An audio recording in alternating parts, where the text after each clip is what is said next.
All right, welcome. Go ahead, Steve. Go ahead, do your whole little, you're the greatest podcaster in the world thing. Go. Joe, Dave has much better production values than me, Okay. so I'm quite jealous of him. But I would like to start by saying welcome to our new show, Husky Hoops, and with me is always my co-host and cohort, the man himself, Coach Schuman. Coach. Hello. Always good to see you. And I said that I would pay money to see you 3 times a day. Wow. And another legend joining us to talk some Husky hoops. We're happy to have him. We're happy to have him on board. And he is going to make all the difference in the world. We're all very familiar with him. A household name and the voice of the Huskies himself, Mr. Joe D'Ambrosio. It's quite the intro, Cully. You're putting pressure on me. I am putting pressure on you. I am. That's what I do. But you've earned it. You can handle it. You work well under pressure. I can. I'm not worried about it. You work well under pressure. And the good thing is there really isn't any pressure on this show. No. Because we just have fun and we like to entertain. And that's what we do best. What we do best. That's what it's all about. You got to have a little personality. Yeah, just a little. Absolutely. No doubt about it. Yeah. I had wanted to ask you, I know they played Rhode Island, right? And that was their exhibition game, so to speak. The first game is against Sacred Heart. Right. And they said the real test is going to be against Baylor in December. That's like the big matchup that they have. Well, I think they'll have some tests in Hawaii. In between. Oh, okay. In Maui, you could play North Carolina in Maui. You could play Michigan State. Memphis isn't a rollover. I think right.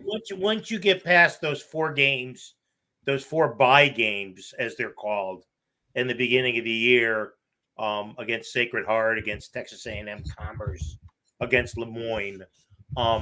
Once you get past those and you go to Maui, where the field's always good, and then you come home and you get Baylor, you get Gonzaga at Madison Square Garden, you get Texas in Austin. Wow. That's pretty good. Not for the home fans.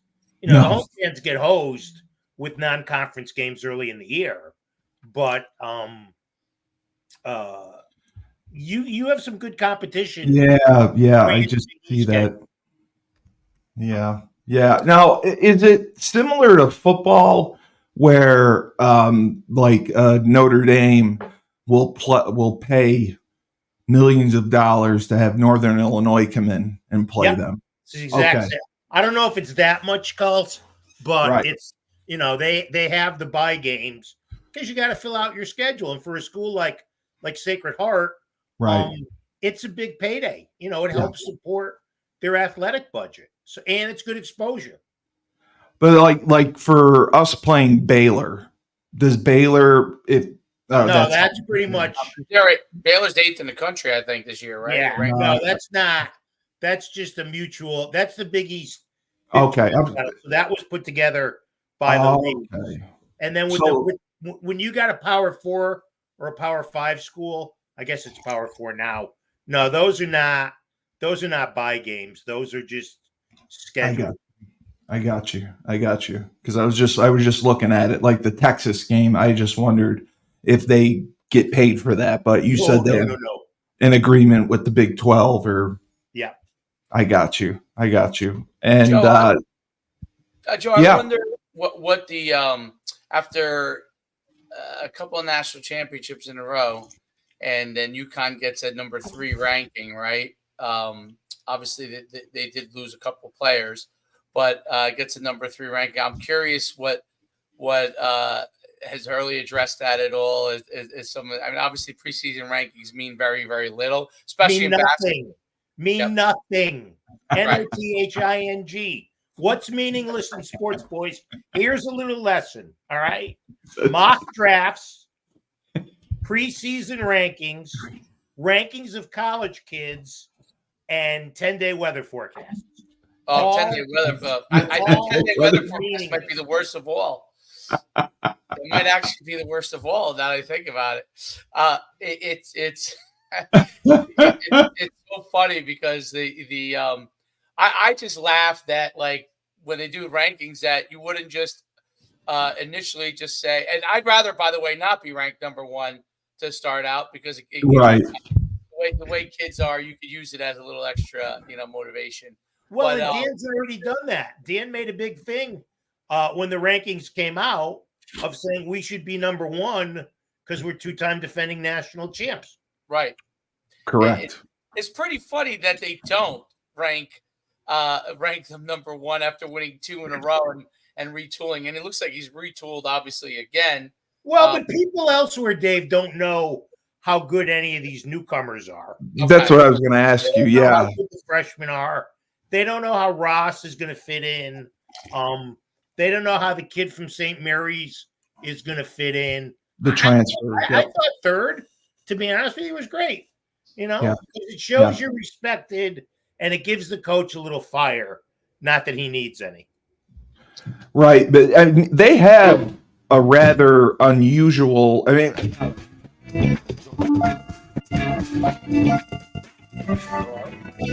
Steve, are you playing music? What is that? Calypso music? Sorry, my fault. I hit it on accident. Yeah, I have a music thing. They have a good amount of freshmen that have come in. I was looking at their freshman class. McNeely, Ahmad, Isaiah Abraham, and Hassan, I believe, is a graduate. And then they had the transfer from St. Mary's. Yeah. So it's a rather new group, would you say? Well, and plus you're asking Hassan Diarra, who's been a bench guy, to be a lead guy.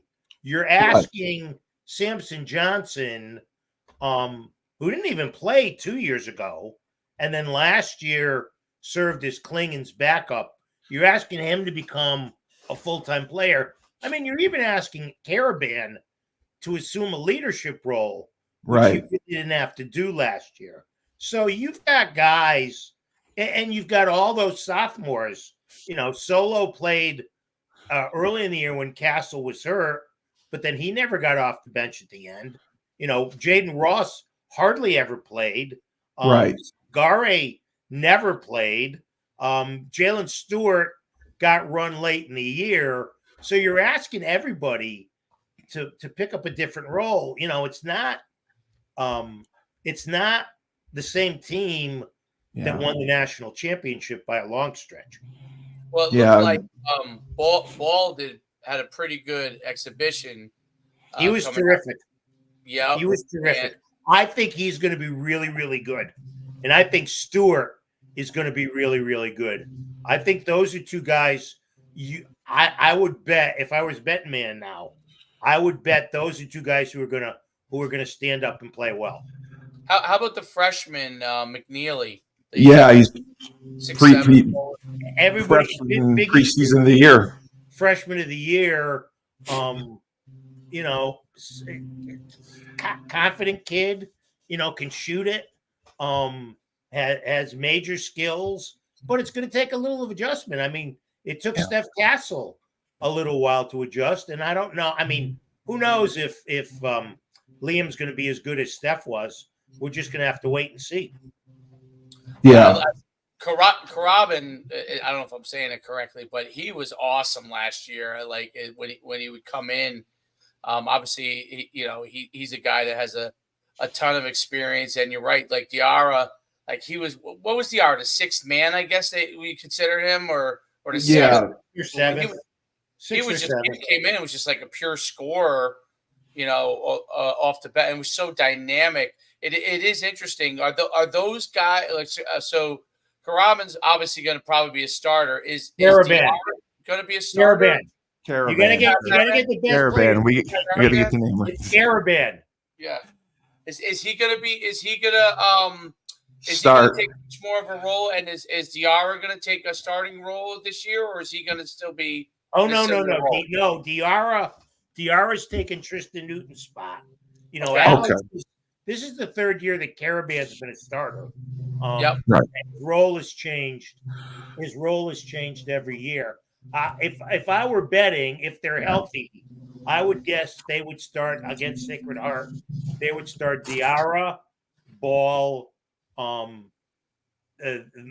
the kid from St. Mary's, Caraban, and Samson Johnson. And Dave, I saw Diarra when I went to the game a couple weeks ago. I went to see Chris Thesitis, my friend, the equipment guy. Don't be dropping his name. Yeah, I'll get him in trouble. Exactly. He just I just want to say hi to him, and I happened to see Diarra, and it was kind of like looking up at a giraffe.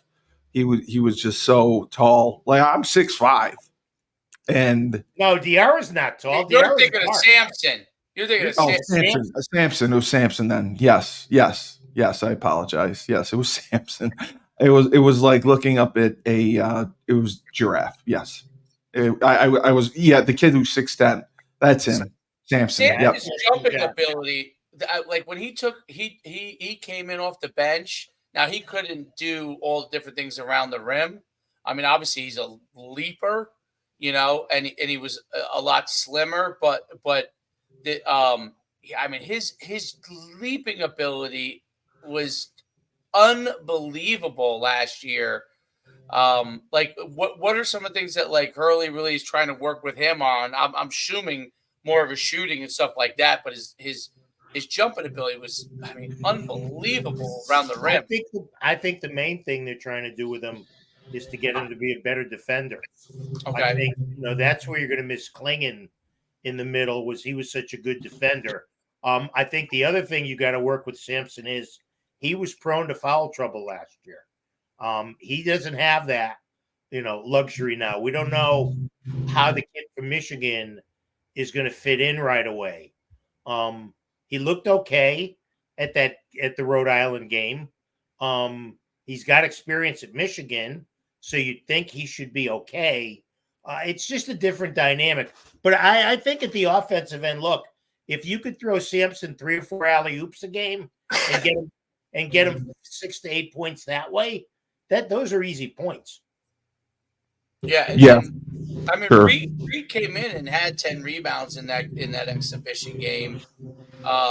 Shooting was okay, but I noticed last year is Samson's strength. He wasn't real strong and sturdy, so like he got backed up a little bit, and that's probably what caused him to get in foul trouble too. Right. Have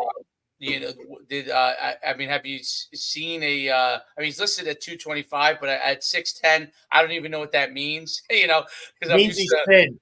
Yeah, that means he's very thin, right? So at 6'10", to be like more built, he probably have to be about 255, 260. He's lean. Yeah, I would say too. It all depends where he puts the weight. I mean, he's never going to be. You can be strong without being beefy. If your upper body strength is built up, that's where it counts. You don't want somebody who's a load out there. I think he'll be fine. But I'm just saying, you went from Sonogo and Klingon to Klingon and Johnson to Johnson and Reed. I think that's a little bit of a step back, but it doesn't mean they won't be good. It might just take a little time. Joe.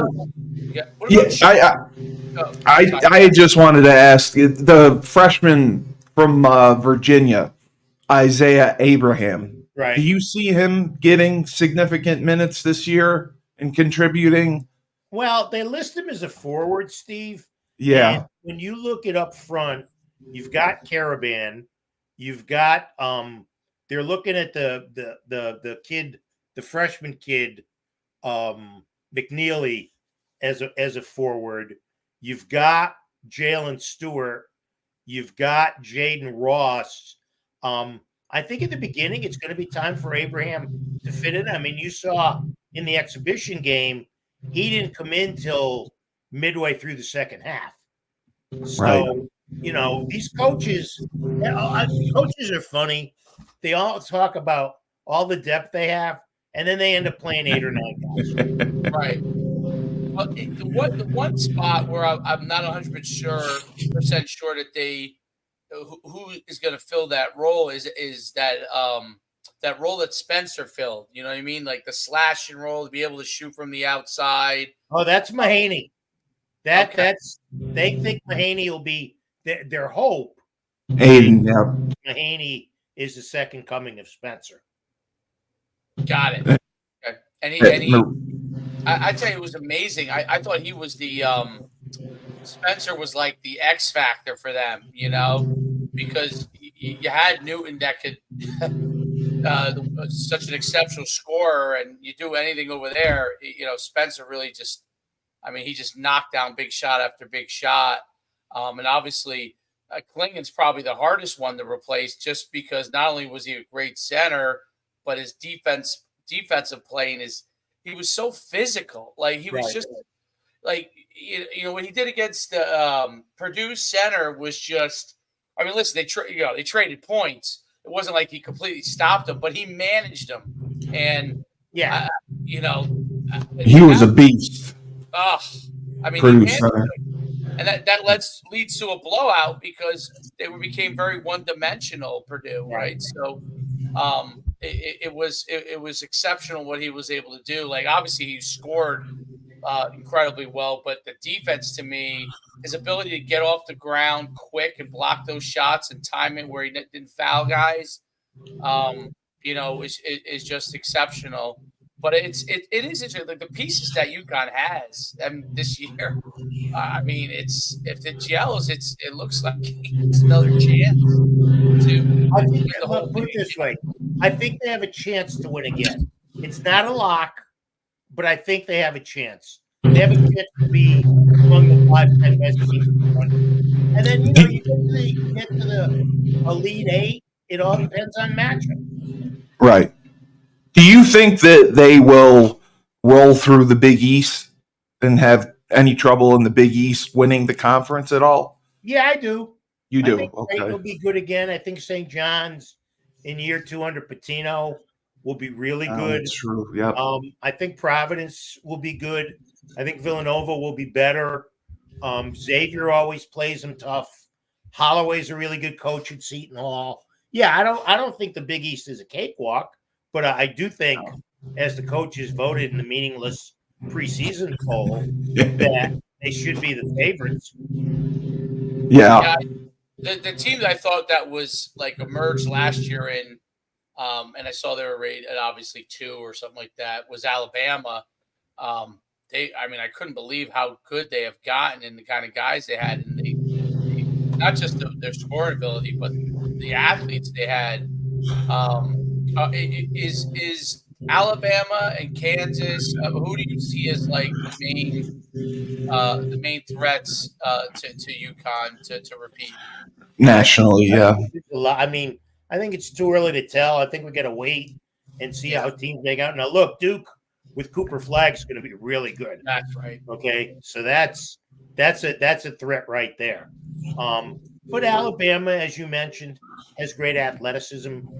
Kansas was a little dysfunctional last year. You'd have to think they'll be better. Kelvin Sampson's done a great job at Houston. Texas is going to be really good. Gonzaga is always up there. Last year was exceptional the way UConn blew through teams in the NCAA tournament. You can't expect that to happen again. You'd have to think you're going to get a little more stress than 6 20-point wins. No, exactly. Fan base realistic, or do they just assume they're winning it again? I think they know it'll take hard work, but I think that's been the whole mantra. Ever since they won their second, they've talked about winning 3.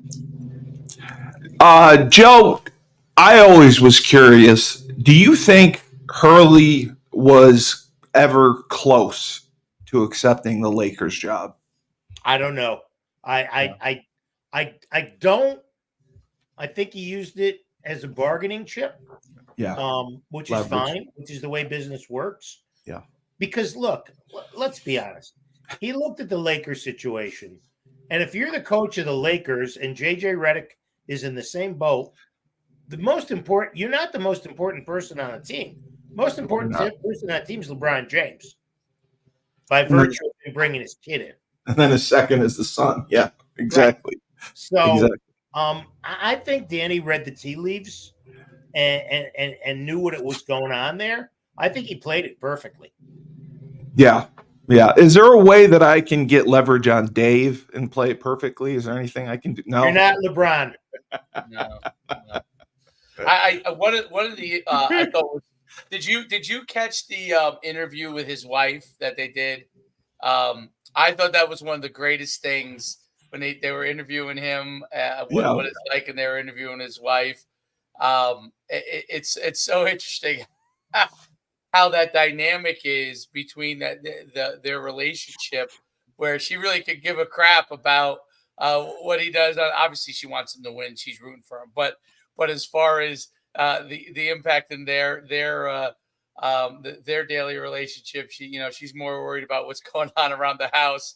I thought that was such a great interview. It shows the insight of how he really thinks. First of all, like he's driven in ways, and just knowing his story, being from New Jersey, and his father's basketball family. His father's the greatest high school basketball coach in the history of high school basketball, in my opinion. I would put Morgan Wooten from DeMatha up there too. Oh yeah, you're right. He's unbelievable too. But I mean, the number of national championships he won and players he's put out, and if you've ever seen what St. Anthony looks like, it's no longer even a school anymore. Right. It isn't. Yeah, they always closed. He always raised money to keep things going for many, many years. His money used to fund most of their athletics, not just basketball. He used to fund like their football program. Then eventually that went away. They didn't have enough money for that. Then eventually the whole school went away. But yeah, I mean the greatest basketball program in the history of New Jersey no longer is a school anymore. So that's exactly the case. But just the history of him and what he went through, when he was at Seton Hall, and I'm assuming the pressure. I don't know if it's the pressure that he felt from his father, but more the pressure that he felt being a Hurley to be successful with his brother, as the success that his brother had at Duke, and then to try to replicate that at Seton Hall, all that pressure and that depression, and how he's now channeled that in such a positive way. But what I think is so amazing is the obsessiveness still goes in one direction or the other, and it works obviously to UConn's favor because it's all into from a basketball standpoint. But his rise from high school to lower levels to college, is his groundingness, is that one of the things that really helps him connect with the players? Is that some of the things that you've really seen about him that's made him special as a coach? I think so. I think that's an important part of it. I think the players can relate to him. They know he didn't have an easy path to get where he is. They know that he had to work his ass off to get there. And I think that makes an impression on players. And I also think, look, they've seen, kids who were recruited by UConn now. I mean, you look at all the kids he's gotten drafted now. A lot of them have been second-round picks. And, despite what you might see on social media, second-round picks don't play a lot in the NBA. No. So there's people who are pining for Andre Jackson. Doc Rivers doesn't play young kids, and Dre was a second-round pick. Everybody says, well, Sanogo should play more for the Bull. Well, Sanogo wasn't even drafted, right? He's worked to get where he is. Tristan Newton and Cam Spencer, they were second-round picks. I mean, the guys who have been first-round picks, Hawkins is off to a good start. Castle's off to a good start. Klingen's off to a good start. But still, the bottom line is, if you get drafted, even if you're a second-round pick, you can go overseas and make $1 gajillion.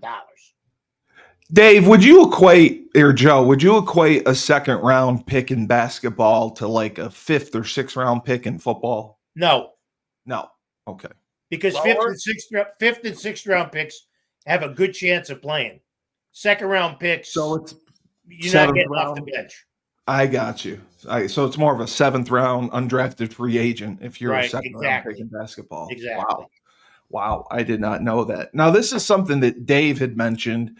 He felt that some of the NIL money that's coming into the SEC and the SEC schools, Alabama especially being one of them, has helped the basketball program. They get so much NIL money, for football that it has trickled down and affected the other sports, and they're having success in basketball because of that revenue. Do you see that playing a factor?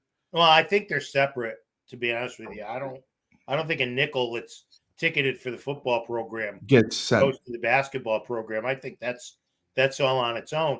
And look, the NIL thing is going to become a bigger issue the longer we go along. Schools that have a rich NIL program, that have supporters who can pour money into their school, they're gonna prosper.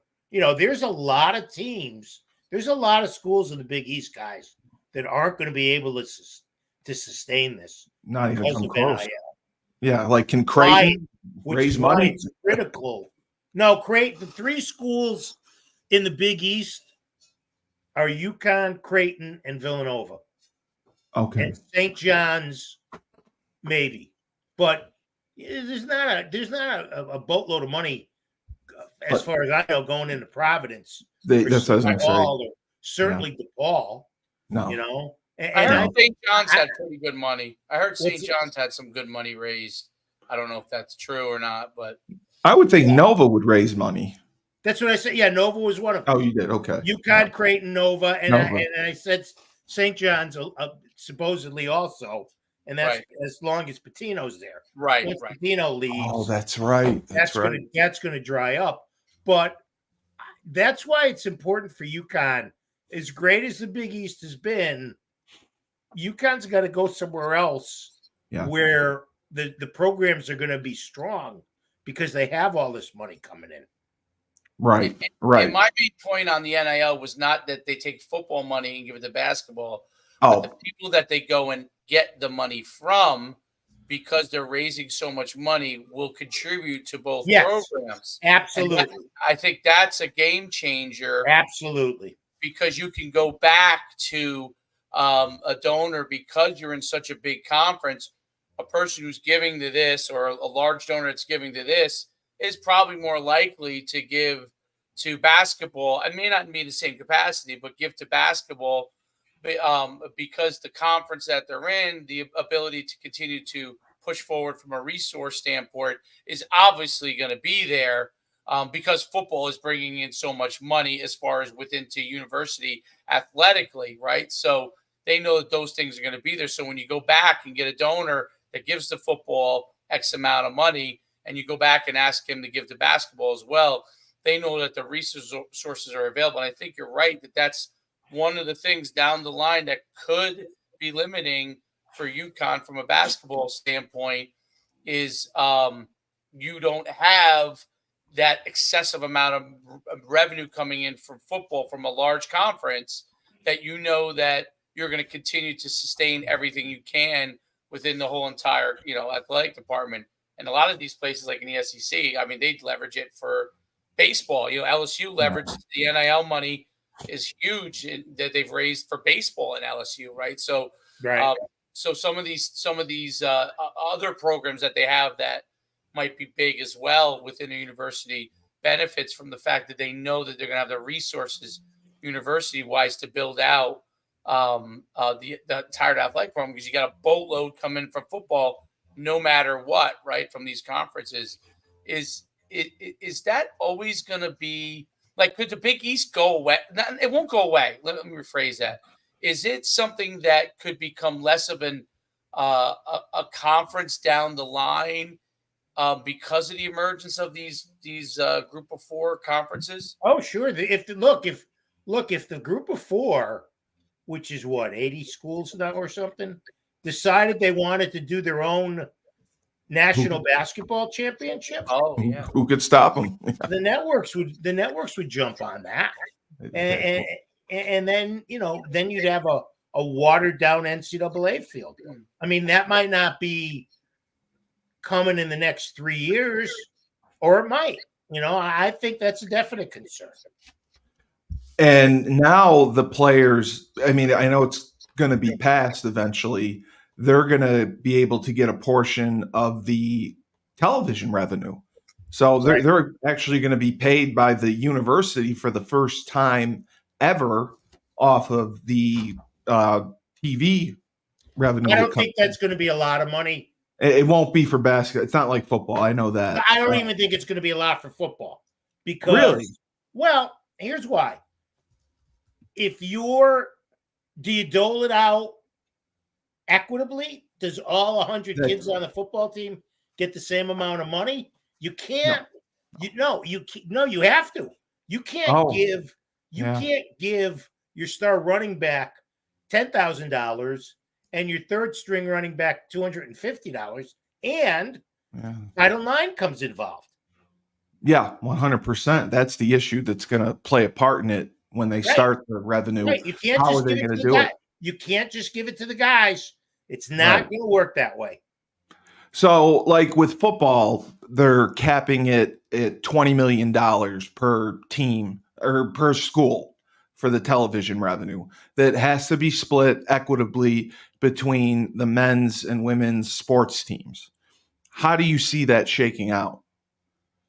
Well, I mean, I think depending on what the stronger women's team, what the stronger sports are at each individual school. Yeah. UConn, it would go to there'd be a lot that would go to the women's basketball, but you'd have some going to soccer, some going to volleyball, some going to field hockey and lacrosse and softball. You'd have to,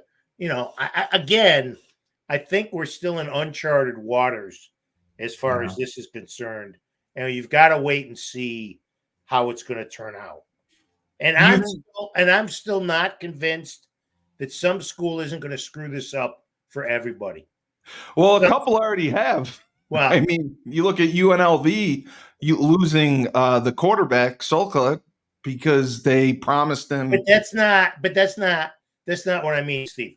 What I mean is some school's going to break the rules. Oh, okay. And then it's going to go to hell in a handbasket. I don't know how you could break the rules. I don't think there are. Yeah, are there rules? There's rules. There's rules. You gotta you gotta fly right, but you always know there's a school or two that thinks they can circumvent the law. Well, tampering is a big issue in the transfer portal. Well, yeah, because they all go through third party. And then what they're promising them NIL wise, I wonder how.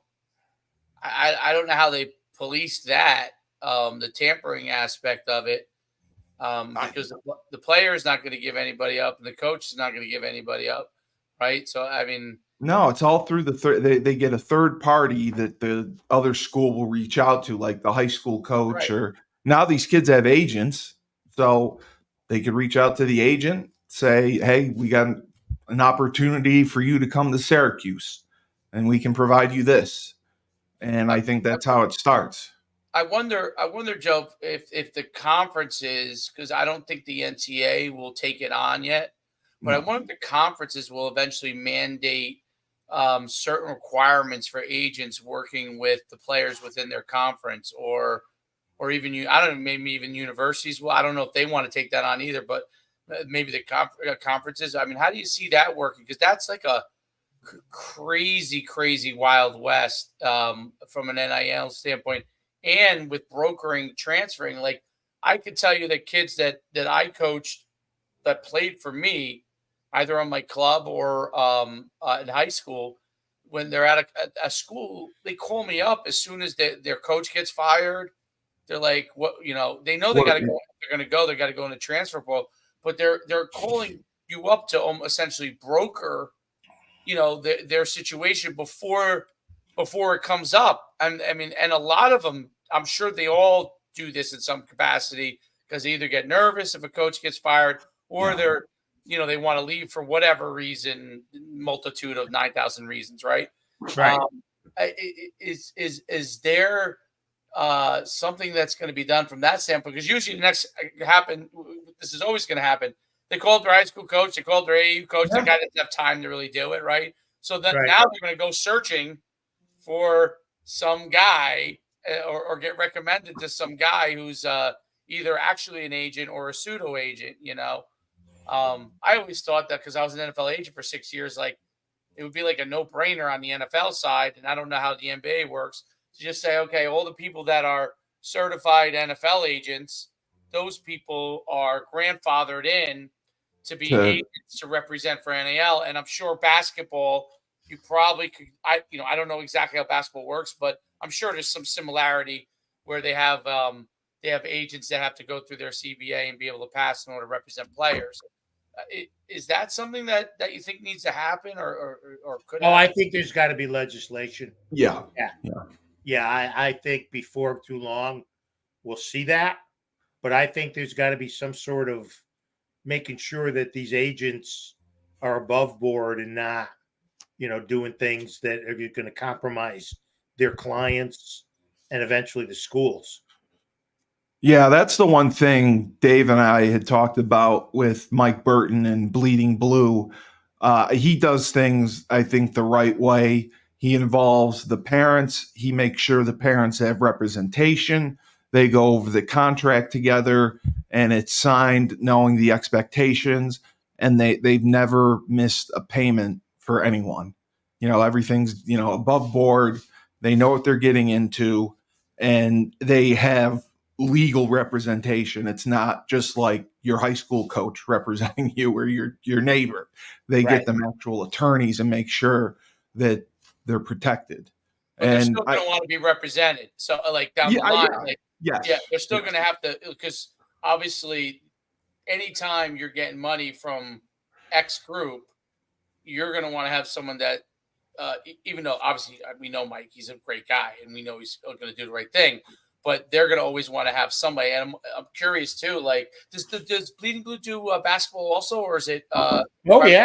Okay. Yeah, they do. You can donate to any sport you want. Any sport you want. But Mike had just gotten involved with football, I think 2 years ago. He wasn't part of it. Oh, he was. He was doing just basketball. Mike wasn't part of anything. Oh, he wasn't. He created Bleeding Blue from scratch, right? No, but Bleeding Blue was already created, but nobody was really helping with football besides the D'Amelio guy. And then they asked Mike to help out. D'Amelio has his own fund, right? So he has a separate fund too, right? That's the other thing, Joe, that I think is crazy.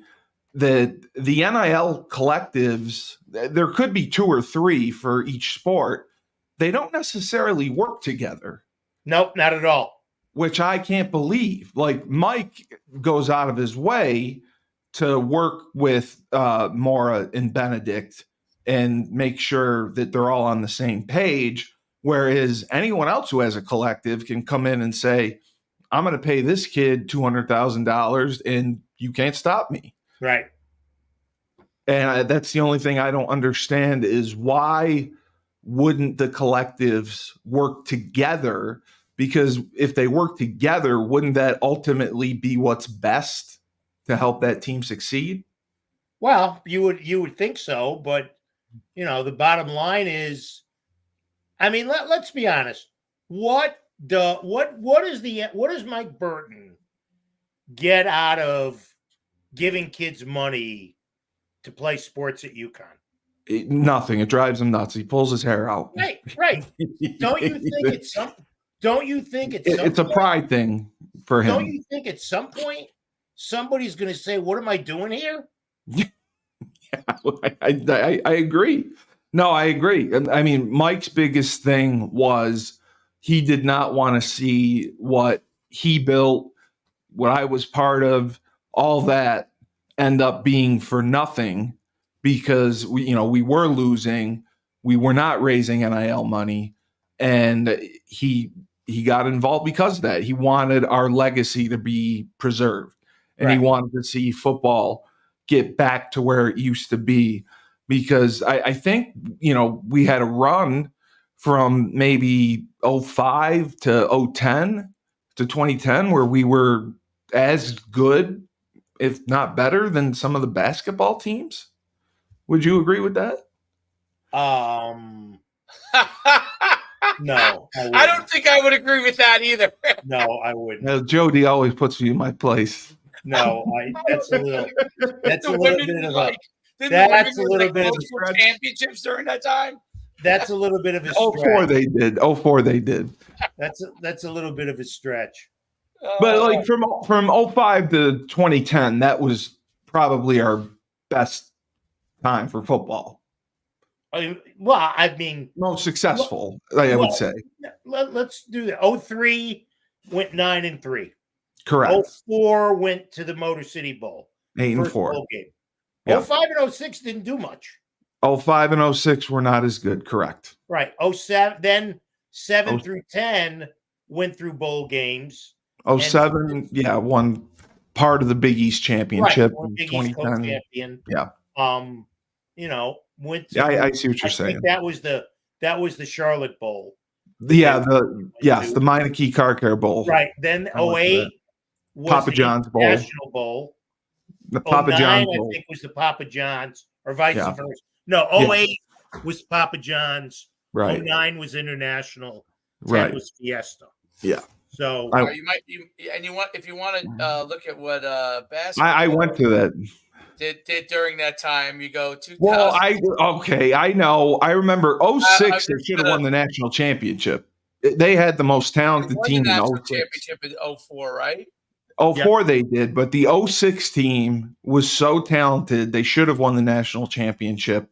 They were 17. And they lost to George Mason before going to the Final Four. That's when they had Rudy Gay. I thought they had more talent than anyone. Well, and that was the problem. Everybody was more concerned about where they were going to be drafted than beating George Mason.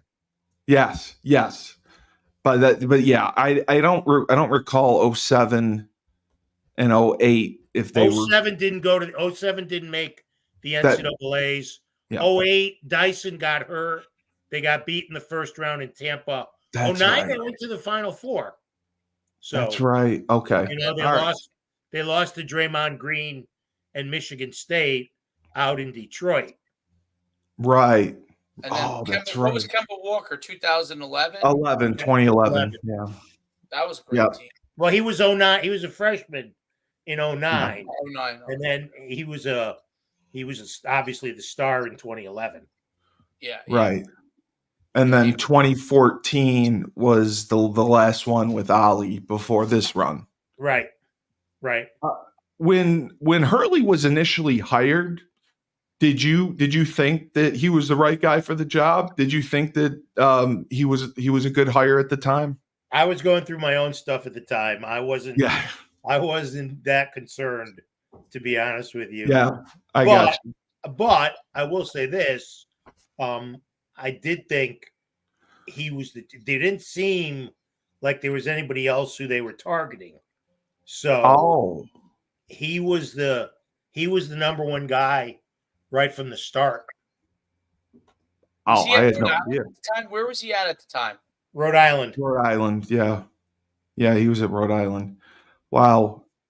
So yeah, absolutely right with this schedule. Xavier, Butler, DePaul. I mean, they should. Is Georgetown good this year? Good question. Yeah. Good question. I would think in year 2 under Ed Cooley, they'd be better. Right. But looking at this schedule, yeah, I mean, I think they should do fairly well in the Big East. And then, Creighton has a great coach. Their coach is he seems to reload and and the kid in the middle's back for his 11th year. I mean, Kalkbrenner's been there forever, and that makes a huge difference. Having that continuity. Of course, it does. But they lost. Who did Creighton lose? They lost Baylor Shireman. Shire, yeah, that's it. Yeah. Shireman, yeah. Right. So, Joe, you had mentioned the conferences. Were you saying that UConn was ranked lower among all the conferences? No, I don't understand. Oh, I thought you'd said like if you were ranking the conferences, SEC, Big Ten, ACC, Big East, You're hearing UConn. things in your Okay. ears.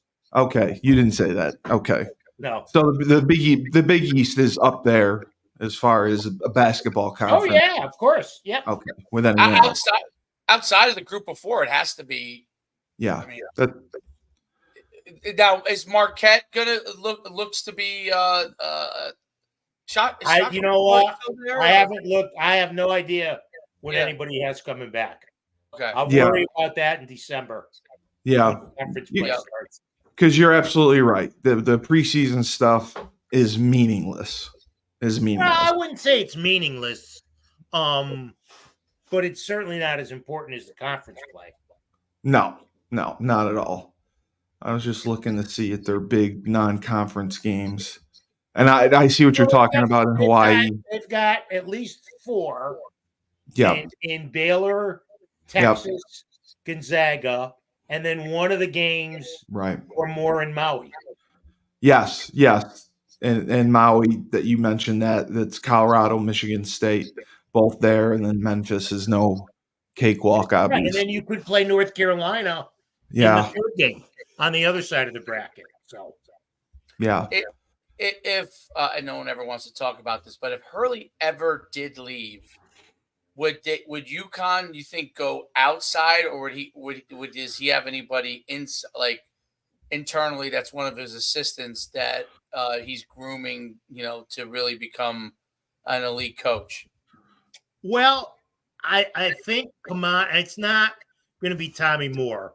No, because he's always been there. He's kind of the general manager of the program now.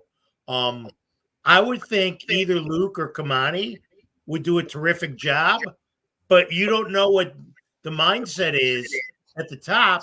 We're UConn, we can bring in a big name. Right. Whereas on the women's side, if Gino ever stepped down, would I can't believe her name slipped my mind. Morgan, I think, will get it. Morgan Valley. No, wouldn't no. His longtime assistant get it? No, Chris Daly wouldn't want it. Daly wouldn't take it. Want it. Okay. No, you've got 2 former players who are doing great things. Carla Berube at Princeton, Shea Ralph at Vanderbilt. Okay. Shea at Vanderbilt. Okay. Well, I know Shea was supposed to be the heir apparent, and then she left for Vanderbilt. But you still think that she would come back? Obviously, and let me just say this: I love Morgan Valley. She didn't have a lot of success at Hartford. It would be hard to justify putting her in charge at UConn. No, I was going off of what Maria thinks. That's all. That's Maria's favorite. What was her take on it? Maria thinks that Morgan will take over. Oh, Maria thought that Morgan would be the one to take over if when Gino steps down. I respectfully disagree. I have no problem with that. I disagree too. I thought at one time Rosati was climbing in that direction, but I thought so too. And she went to be a general manager. She's president of the Connecticut Sun. Oh, president. Okay. Right. So she's not. She's somewhat involved in the player acquisitions, but not really. Right. And you don't. She wouldn't leave that to come back and take the UConn job. I don't think so. Yeah, I don't think so either. I don't think so. I think once you get pushed up to the top offices, I think it might just be, even though you're still working hard, you're not in that same grind that you are as you're coaching. It's a different type of grind. Oh my God, yes. That's hard to mentally, I think. Just although UConn women's basketball would obviously be the one tempting thing that would be there for that, but that's a totally different grind. That's like Yeah. And Joe, just off topic, if the women can stay healthy, do you think they will win for sure this year? Well, I wouldn't say for sure. I know South But Carolina is. I think they USC with Juju Watkins is going to be really good. You know, there's a lot more competition on the women's side than there was 15 years ago. But if Paige and AZ are healthy, if they can get something out of one of the big kids up front, if Sarah Strong's as good as everybody says they are, as everybody said she is, they can definitely win it again. Yeah. It's just hopefully they stay healthy. And just your comments on football. Are you confident that we could end up with a 7, possibly 8 win season? Do you think 7? Well, we're at 5 now, right? Yeah, I mean we're 5-1,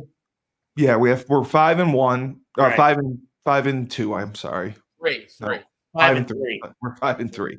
5-3. Yeah, we got Georgia State, Syracuse, and UMass and UAB. And UAB, who stinks. Yeah, who stinks.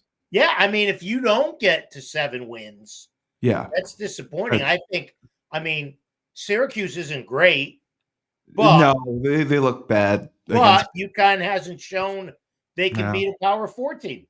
The only 3 teams, the only 3 good teams that they've played, they've lost to. Yeah, Duke. Right? Wake, I mean, let's Duke, be honest. Wake, Maryland. They beat Merrimack. They beat Merrimack of the North. They beat Merrimack of the South. You know, they were life and death with Rice, who was playing a second-string quarterback. Who was a baseball player. Right, exactly. Ben Rice. He was a baseball player. No, but I mean, give them credit. They're a lot better than they were last year. The money that they spent in the portal was money well spent. Although I'm not a fan of the quarterback. I don't think you don't like Evers. I know that. I have watched him now. I know he hasn't played enough, but 9 of 24 for 112 yards or 114 yards is not going to get it done. But I also I put it more on the offensive coordinator. I don't think they do enough to put him in the position to have success. I think they ask him to do things that he's not great at doing. And my friend Joe Villapiano, like throwing the ball. Well, sorry, Steve. Sorry, Steve. Joe, it's so well timed. I was thinking the same. I'm not as witty as Joe. I'm sorry. I'm not as witty as Joe. I was gonna say Joe Villapiano had said his timing is terrible with like some of the 3-step stuff, and his footwork is very poor, and that's what's keeping him back. Didn't they know that when they recruited him? Well, this is his third time transferring. Right. So. And don't get me started on kids transferring to 3 or 4. I know that's you said that. I have a lot of. We don't have enough time. That's a red flag. I have a lot of thoughts on that. No, that is a red flag. That is a red flag for sure. But he did bring Skylar Bell, I believe, with him. So he's brought a lot. They brought in good wide receivers. I mean, Evers brought him. They replenished the defense. Yeah.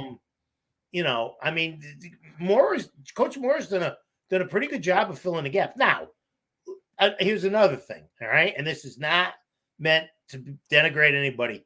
You got 106 people listed on the football coaching staff. When you were there were maybe 15. There was no general manager. Right. There was no director of player development. Yeah. None of that. The analysts, right. You're right. All the analysts. But you've got to do that. You've got to do that because that's the way the sport is now. They made the rule now that they can have as many people as they want, and they're staffed even more than the NFL is pretty much. You can put them 1-to-1 if you want. If you want to have one coach for every player, that's pretty much what it's turned into. There's like a centers and guards coach. There's a tackles coach, tight ends coach, quarterbacks coach. It's crazy. There's a senior There's senior defensive analysts for defensive back, senior offensive analyst for quarterbacks. Then there's analyst offensive line, analyst defensive line, analyst special teams. There's a defensive grad assistant for linebackers, defensive grad assistant for DBs, offensive grad assistant for offensive line, offensive grad assistant for wide receivers. Then there's 5 people listed in strength and conditioning. Then you've got the executive director of football and recruiting. Then the associate director of football operations. Then you've got the general manager. Then you've got 3 directors of recruiting. It's like working at Google. When did this happen? You go to a college football program. It's like working at Google. They were only. I can't believe they have 4 GAs. They used to only have 2 GAs. They have 4 GAs now. Yeah, and 4 analysts. Joe, when I was in the business, I was working in New York City many years ago. I first got out of UConn's MBA program when I was done playing. I was in tech, and we used to do business with Merrill Lynch, and they're all merged with different, all the big financial firms. We did a lot of tech for them, and it was so funny because I would talk to my boss, and I'd be like, "Listen, I'm meeting with the vice president of Merrill Lynch." They're like, "That's nothing." I'm like, "Oh." Because and then they're like, "You got to be meeting with at least the senior vice president or executive vice president." I said, "How many vice presidents are there in these financial firms?" But everybody's a vice president. That's how they keep you in the mix. And look, I'm not being critical of Coach Mora because everybody does this. Everyone does it. It's a criticism of college football in general. Right. I just find it so funny because that's what it reminds me of. Like, everyone has this cool title. Yeah, and if you looking at basketball, I know they only have 12 or 15 guys. They only have 4 coaches. Now, that's a little. They have graduate. No, that's not right. Okay. They have directors of player development. Basketball yes, they do. It's like 8 or 9 people. Yes. They have, they do. They have director of sports performance, director of player development, and assistant director of player. Okay. So you're right. They got. God damn it, Joe proves everything I say wrong. Of course. Well, that's the best part about being on a podcast. It is. That's actually my. He's my fact checker. It's like my fact checker. Many of your facts are wrong. Yeah. Joe, I'm curious. Basketball facilities, UConn. I don't know if you know or not. It's amazing. Facilities versus like other schools within the Big East or around the. How are our, because we have our own like basketball facility and everything like that. Is that does everybody have that now in basketball, that kind of a thing, or anybody who's any good? Anybody who's any good. Okay. Yeah, Syracuse just got theirs. Right. The Worth Center's as good as any. Ours is wow. Just like the Schenkman and Burton. Yeah. Are as good as any. But you need that. You can't just go into the gym, roll out the balls, and say, okay, let's practice. That doesn't work anymore. Right. No, Dave, I saw it. It's unbelievable. It is absolutely unbelievable. It's unbelievable because everything. It's the same on both sides. You got one side for the men, all their own stuff, and one side for the women with all their own stuff. Correct. And they also have their own food, their training tables there, their study hall stuff is there. Right. And it's a beautiful, beautiful building. Like I haven't seen other facilities for basketball, but it's as good as anybody. Yeah. I mean, I was blown away by it. That's the beauty of basketball, even over football, is that there's much less players. Yeah. So you build a facility like that, that's all yours. There's really not that many people in the building. Right. Yeah. Yeah. And incredible. And the player that I met was the 6'10" dude that we were talking about. He's the guy that I walked into, Samson. and I don't look up at many people, and that was like, wow, he was a giraffe. He was enormous, even for me.